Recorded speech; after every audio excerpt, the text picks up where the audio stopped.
Leaps and bounds. Bounds and leaps today. For the relays. Custom relay mount.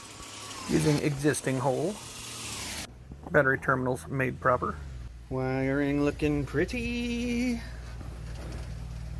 One relay for the shutoff solenoid, one relay for the starter engage. Everything all extra protected.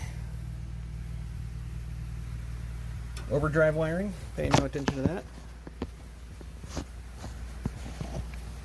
Alright, now, willet crank with a key. Click. Woo-hoo! One more time, just to make my night. It would start if I had diesel in it, but we ran the truck that we took the body off of out of diesel. It kind of worked out to my advantage. So we can test everything without it just firing up.